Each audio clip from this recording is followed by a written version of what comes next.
وبركاته. بسم الله الرحمن الرحيم. الحمد لله رب العالمين وبه نستعين على امور الدنيا والدين، وصلى الله على سيدنا محمد وعلى اله وصحبه اجمعين. نوينا التعلم والتعليم والتذكر والتذكير والنفع والانتفاع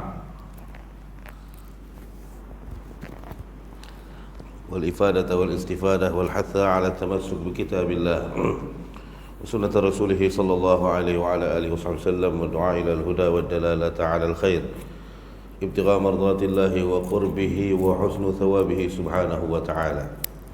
اللهم افتح علينا حكمتك وانشر علينا من خزائن رحمتك يا أرحم الراحمين. سبحانك لا علم لنا إلا ما علمتنا إنك أنت العليم الحكيم. أما بعد، قال المؤلف رحمه الله ونفعنا بعلومه في الدارين آمين رضي الله عنكم. Fasal ataupun perihal muraqabah, kitab petunjuk tarikat ke jalan akhirat dari Imam Abdullah Ibn Alawi Al-Haddad. Kata pengarang kitab ini, mudah-mudahan Allah merahmati beliau dan mengurniakan manfaat ilmu beliau kepada kita semua. Jagalah diri ketika berhadapan dengan Allah. Wahai saudaraku, hendaklah anda menjaga diri di hadapan Allah Subhanahu wa ta'ala di dalam segala gerak gerimu dan diammu, dalam perhatianmu dan pemandanganmu, dalam lintasan hatimu dan kehendakmu, bahkan terhadap semua hal dan keadaanmu. Dan sentiasalah ingat bahawa Allah itu ada dekat denganmu. Ketahuilah bahawa Dia sedang memperhatikanmu dan tahu segala sesuatu mengenai dirimu. Tiada sesuatu pun yang tersembunyi dari pengetahuannya. Lihat firman Allah ini, وَمَا يَعْزُبُ عَنْ رَبِّكَ مِنْ مِثْقَالِ ذَرَّةٍ فِي الْأَرْضِ وَلَا بِالسَّمَاءِ. Tiada satu pun yang terlindung daripada pengetahuan Tuhanmu, biar sebesar debu sekalipun, baik di bumi maupun di langit. Surah Yunus ayat 61. Firman-Nya pula, وَإِنْ تَجْهَرْ بِالْقَوْلِ فَإِنَّهُ يَعْلَمُ السِّرَّ وَأَخْفَى. Jika engkau melaungkan dengan perkataan, maka sesungguhnya Dia itu mengetahui yang rahsia dan yang tersembunyi. Surah Taha ayat 7. Dan ingatlah bahawasanya Dia selalu berada bersama anda di mana saja anda berada, dengan ilmu-Nya yang meliputi dan kudratnya yang tidak bertepi. Maka dengan itu, di samping adanya petunjuk, bantuan dan pemeliharaan daripadanya, jika anda tergolong di kalangan orang-orang yang saleh, nescayalah anda akan merasa malu kepada Tuhan dengan sesungguh malu. Alhamdulillah, ibu-ibu, ayah-ayah yang dimuliakan Allah Ta'ala, syukur kita kehadrat Allah Ta'ala dengan sebesar-besar syukur kerana anugerah nikmat yang besar dikurniakan Allah Ta'ala kepada kita adalah nikmat taufik. Antaranya hari ini, pagi yang penuh barakah ini, nikmat taufik yang Allah Ta'ala beri pada kita, diberi kita kekuatan dan juga kesungguhan, sehinggalah kita dapat dibangunkan pagi ini oleh Allah untuk sama-sama menunaikan solat subuh berjemaah. Alhamdulillah ala dhalik. Nikmat besar. Kerana hujung-hujung zaman-zaman orang makin hilang mood nak pergi masjid ni, kita masih lagi Allah Ta'ala golongkan kita dalam kalangan ahli masjid, mana orang yang mengimarahkan rumah-rumah Allah Ta'ala. Ini musim-musim orang dah hilang mood, orang dah rasa tak ada serba salah kalau terlambat atau sebagainya nak ke masjid. Kerana lama sangat tak ke masjid, sehingga tak rasa bersalah kalau tidak menunaikan solat di masjid. Alhamdulillah, kita bersyukur. Mudah-mudahan kekuatan ini, taufik ini dan kemudahan ini, pilihan yang Allah Ta'ala letakkan pada diri kita, Allah kekalkannya kepada kaum keluarga kita dan orang-orang yang kita sayangi. Mudah-mudahan sampai kita meninggal dunia dalam keadaan Allah tulis kita meninggal sebagai tetamu Allah Subhanahu wa Ta'ala. Kalau diberi pilihan kan, kalau saya beri pilihan mati kat rumah atau mati kat masjid, maka kita akan pilih mati di masjid. Tak kira maknanya apa keadaan pun. Hari ini kita sambung balik apa saja kita dah baca sebelum-sebelum ni, sampai hari ini kita kepada nasihat ataupun panduan Al-Imam Al-Haddad dalam kitab beliau pada hal muraqabah. Pasal muraqabah ni antaranya sangat penting. Bahasa Melayu ni kita panggil apa? Pengawasan. Ini hidup sentiasa merasa diawasi, diperhati. Sekarang ni kita dah mula train hidup macam gitu orang Islam. Kalau terlupa pelitup muka, rasa bersalah nak keluar, kena patah balik. Pasal kita diawasi, diperhati. Kalaulah yang zahir ini kita mampu buat, makna hidup kita sentiasa rasa diperhati, mesti bawa apa sahaja yang ditentukan oleh kerajaan kita, dibawa sepanjang kehidupan kita dan keluarga kita terhadap agama ini, maka berjayalah kita dalam kehidupan ini. Kita masalah orang hari ini berbeza dengan golongan-golongan terdahulu, iaitu para sahabah, para tabi'in, para tabi'in, para salaf salih. Bezanya adalah mereka ini menjalankan kehidupan atas dunia ini dengan muraqabah.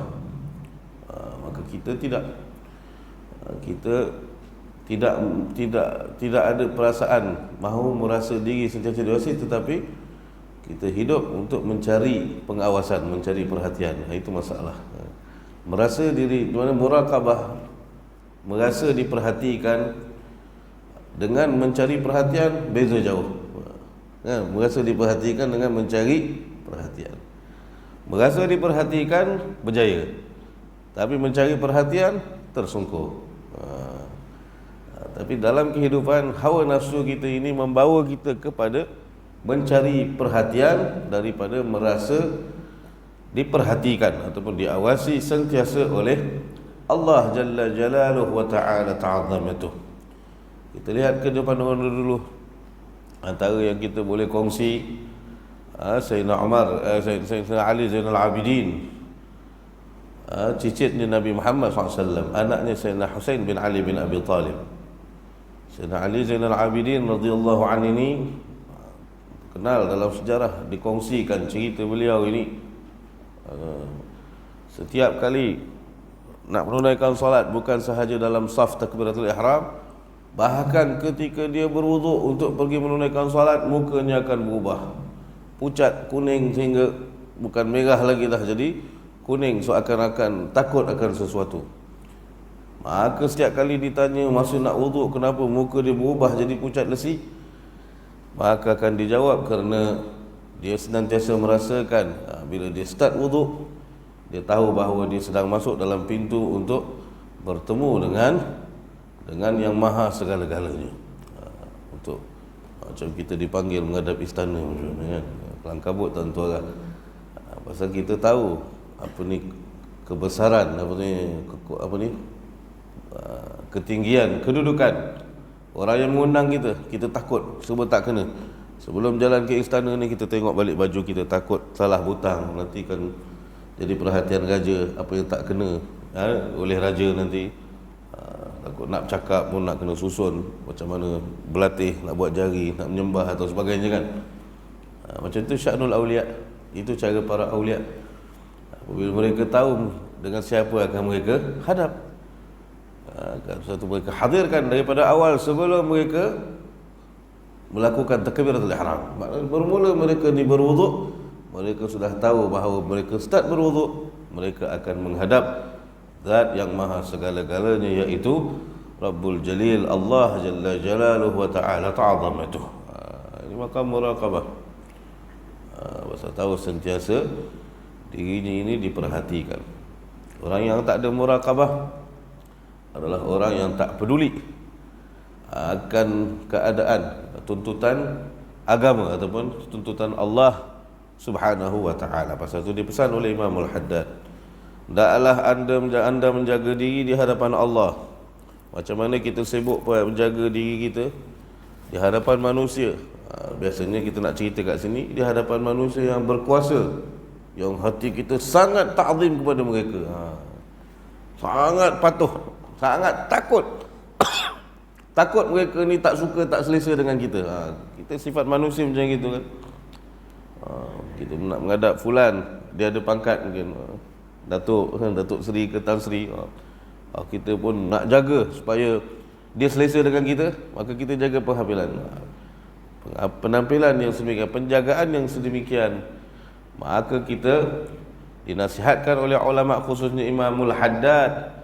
Macam mana kita menjaganya, kerana perhatian Allah Subhanahu wa taala senantiasa ada selagi mana kita ada, maknanya ada di dalam kehidupan ini, merasa senantiasa dilihat dan diperhatikan oleh Allah Jalla Jalaluhu wa ta'ala ta'azamatuh. Bukan sahaja tindak tanduk kita, bahkan dalam diam. Dalam diam pun, diam kita pastikan diam yang bermanfaat. Bila Nabi galakkan diam, antaranya sabda Nabi Muhammad SAW, apa ni, man kana yu'minu billahi wal yawmil akhir falyaqul khairan aw liyasmut, kan. Siapa yang beriman dengan Allah, golongan yang beriman dengan Allah dan hari akhirat, kata Nabi SAW, maka hendaklah dia bercakap benda-benda baik ataupun diam. Diam ni kena faham, bukan diam mana kalau ada kita panggil apa dalam ni, hati kecil masih mengata ke memaki, itu bukan diam. Diam memang diam betul, makna diam untuk meraih anugerah besar dari Allah Subhanahu wa taala, bukan diam beliti kat dalam kan tak puas hati, itu bukan diam.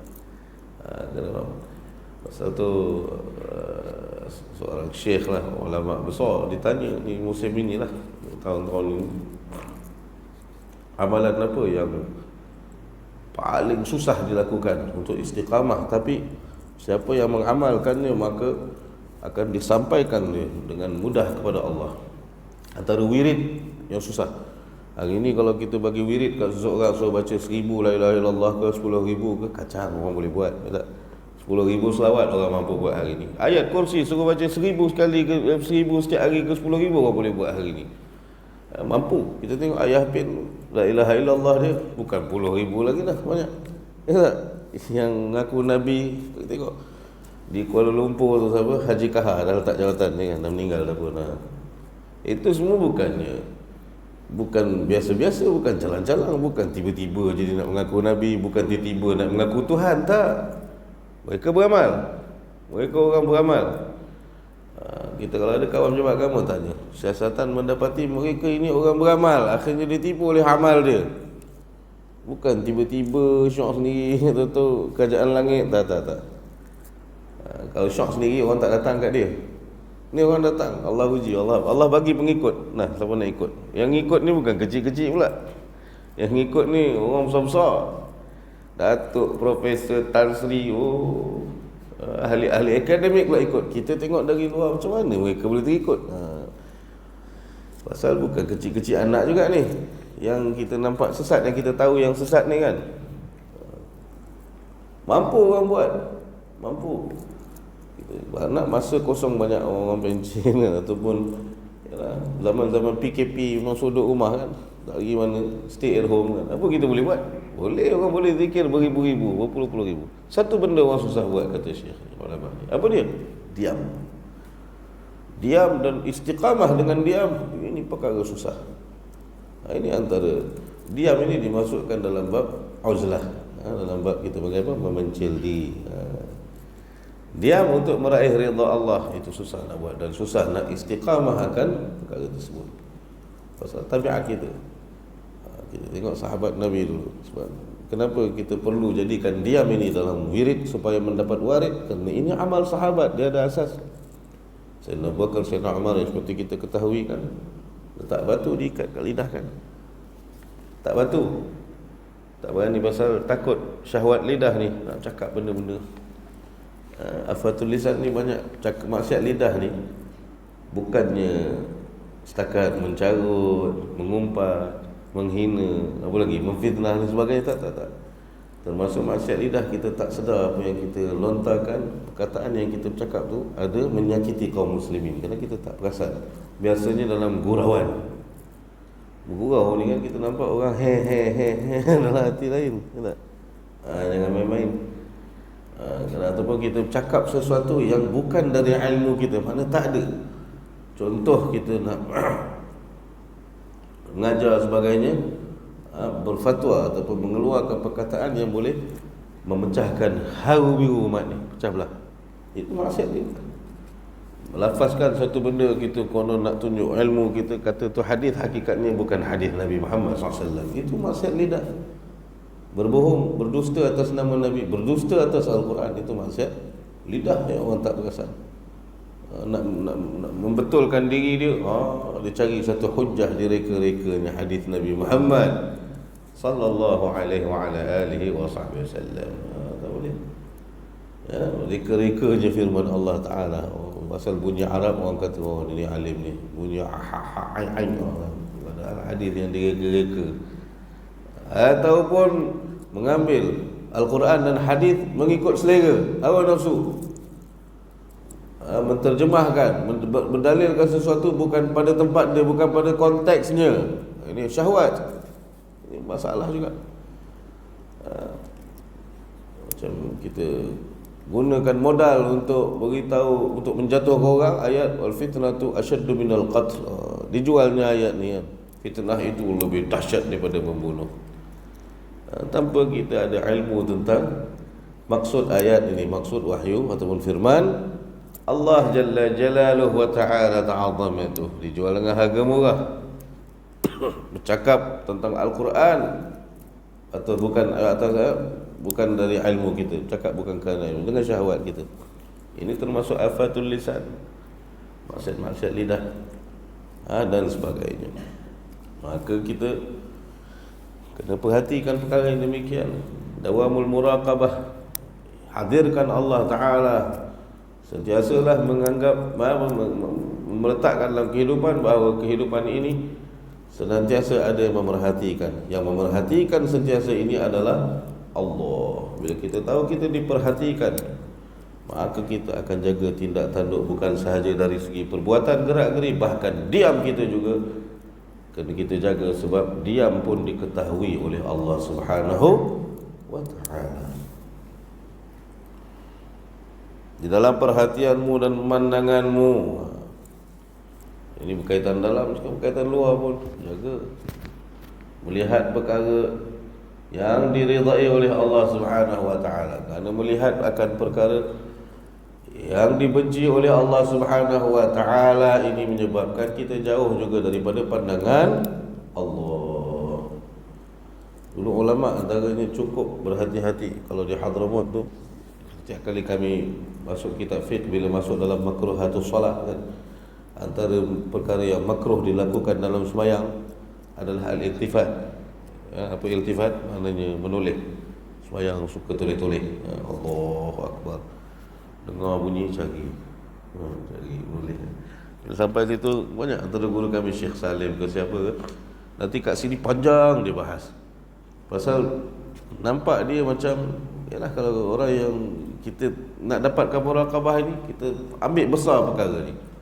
Nampak macam biasa, makruh je kan. Menoleh tak batal, tak batal. Kita nampak kecil kan, tak batal. Hakikatnya bahayanya menoleh dan ditakuti oleh ulama kerana ada hadis Nabi Muhammad SAW. Orang yang solat suka menoleh-noleh, maka Allah Ta'ala pun toleh daripada memerhatikannya. Bila kita, Allah Ta'ala pun toleh pandangan daripada kita, apa kita dapat dalam kehidupan? Apa kita dapat? Kita dijamu oleh pembesar kan? Tiba-tiba pembesar ni tak suka tengok kita, mungkin pakaian ke, ataupun ada benda yang tak kena, ya tak? Kemudian dia tak bagi perhatian pada kita, toleh pandangan dia. Kita balik, kita rasa kita boleh tidur tak? Mesti ada tak kena kan? Bos kita ke, ataupun ayah kita, mak kita, guru kita, ya, tak pandang kita, buat kita macam tak ada. Bayangkan, ini yang memalingkan perhatian adalah yang cipta kita, yang memberi kita segala-galanya, iaitu Allah Jalla Jalaluhu wa Ta'ala ta'azamatuh. Satu ulama dia tak ambil ringan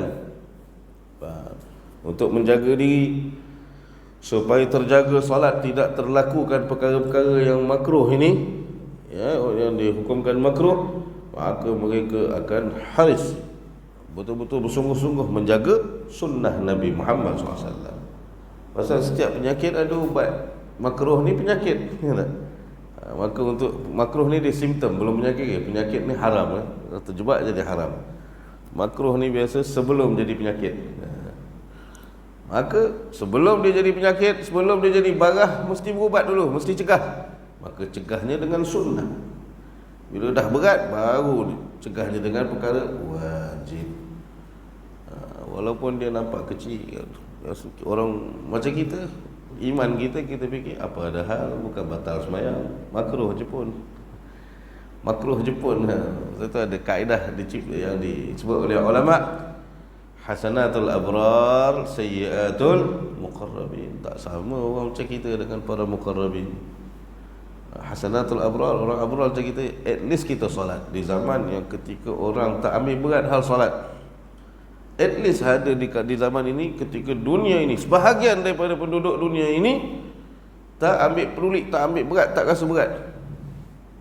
Kalau rasa berat, penuh, ramai orang bangun. Masa tak ambil peduli, kita peduli diri kita je, anak kita kat rumah ke apa benda, kita tak kejut dia bangun. Masa tak ambil berat, tak rasa macam tanggungjawab, benda ni penting, benda ni sendi untuk agama, tiang agama. Jadi tak ramai mak ayah hari ni ambil peduli, takut nak kejut anak kan. Tak ramai orang berani, takut anak kecil hati. Nak suruh anak buat benda wajib, takut anak ni kecil hati. Jaga hati anak, la ilaha illallah. Salah tempat jaga hati ni. Ramai hari ni, kenapa tak kejut mana anak buat? Anak buat besar dah, mana tak nampak lama ke masjid. Susah lah kawan. Kau tak buat ke? Ajak lah, paksa semayang kau, lari pada rumah. Oh, bapak hari ni kan. Bapak tak boleh jadi bapak. Macam mana? Ketika zaman ini ada satu golongan yang boleh menjaga agama ini, bersungguh-sungguh memeliharanya. Ini abrar, ini golongan abrar. Tapi untuk golongan yang dah sambung dah hadrat Allah Ta'ala, macam golongan abrar, melakukan perkara-perkara macam ini adalah perkara yang biasa, pasal bukan dosa, ketidaksengajaan. Akan tapi kalau muqarrabin menoleh, bagi mereka batal solat mereka. Mereka tak sepatutnya hidup dalam keadaan dipaling diri mereka oleh Allah. Bagi orang abrar, memaling dipaling ni belum kuat lagi. Mana tak. Kalau golongan muqarrabin, kerana mereka ini senantiasa muraqabah, maka mereka tak akan memalingkan diri, kerana mereka akan pastikan hidup mereka ini bahawa Allah tidak akan memalingkan daripada memerhatikan sentiasa mereka. Ini golongan al-muqarrabin. Dalam lintasan hatimu dan juga kehendakmu, bahkan dalam hati kecil, lintasan kan, kita panggil apa? Khatar. Ini beza dengan orang Syiah. Apa beza kita dengan Syiah? Saya cakap sikit. Syiah antara akidah dia,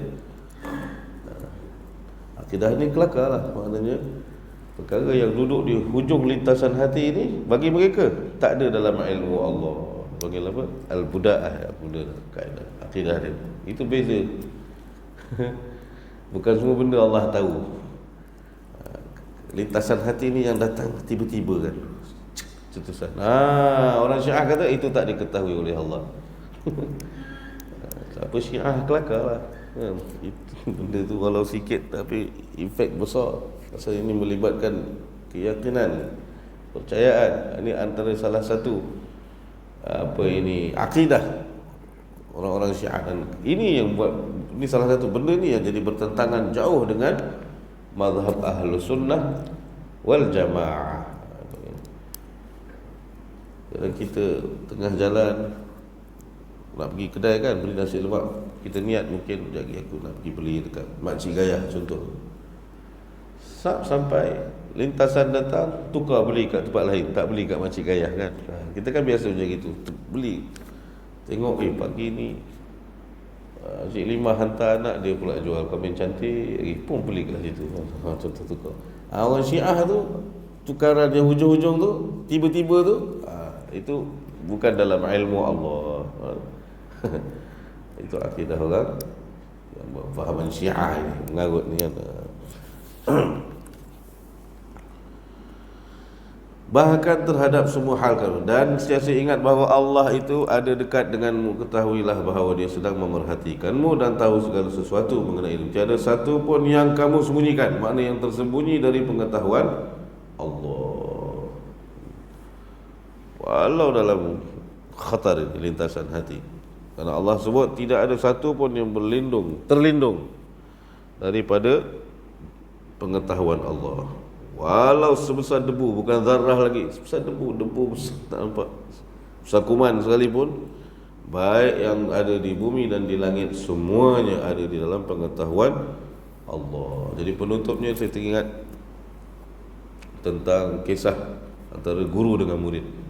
Satu hari segolongan anak murid tak puas hati dengan guru dia, sebab tengok guru ini terlalu cenderung kepada salah seorang anak murid, macam condong ke dia, sikit-sikit dia ni biasa kan, sekolah tu biasa, cikgu khususnya biasa kalau pengawas kan, masa tu orang jadi pengawas kan dimusuhi kan, masa cikgu asyik dia, kita pula tahu dia punya tahi kat mana kita geram je, cikgu tak tahu.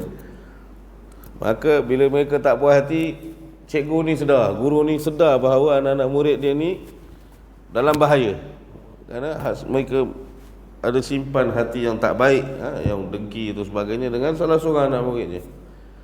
Maka dia nak bagi tahu, bagi signal ke anak-anak murid dia, nak tunjuk kenapa yang orang ini dapat perhatian aku, beza dengan korang. Maka dibuat ujian.